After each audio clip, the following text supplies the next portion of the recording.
So CBLS is actually a multi-center. We do biological and chemical analysis.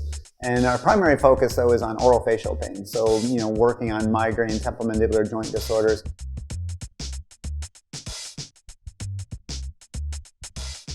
So TMD stands for temporomandibular disorder. We also call it TMJ, or temporomandibular joint disorder.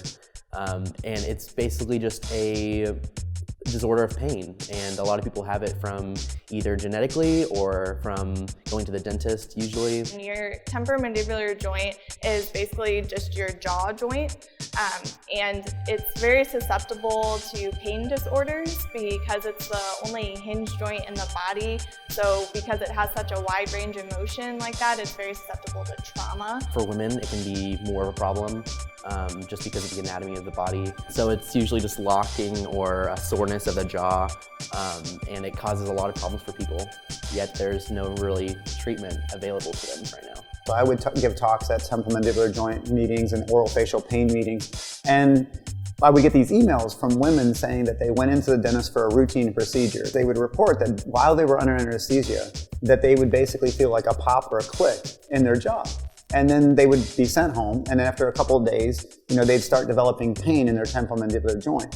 And so we got interested in this, and we just wanted to set up a model to see if people had prolonged jaw opening, if that would actually predispose them to more of a chronic pain condition.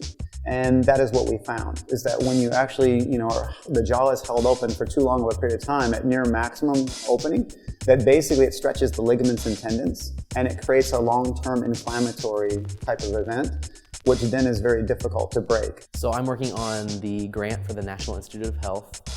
It's a 3-part grant, and we are studying the role of CGRP, which is calcitonin gene-related peptide. It's a protein that is involved in pain transmission. And during TMJD, it is very highly upregulated within the joint capsule, which is basically just within the joint that's being affected. So it's a target that we're looking at to regulate and help reduce inflammation within the joint and therefore reduce the pain. We are using prolonged jaw opening to see how pain is reduced or increased by the CGRP. Some major steps we do are it's going to be cryostat. We're going to be sectioning tissues. We also go from there to staining those tissues.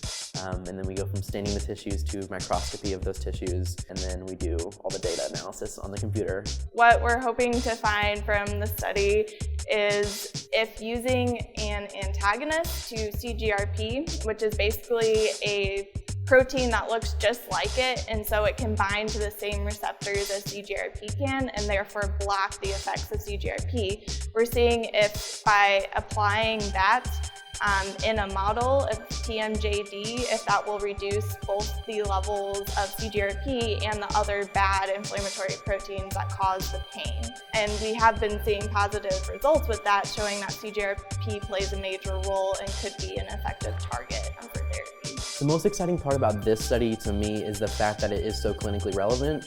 I never thought coming to Missouri State that I would be able to be part of a project that could really make a huge impact on people. We just had this paper published in the Journal of Orofacial Pain, and so we're very excited that this is going to actually help educate the dental community, that they maybe have to be a little bit more cautious about keeping people's mouths open, especially women that have not a really large bite. That they basically, if you overextend that for a prolonged period of time, you're actually going to maybe do harm to those individuals.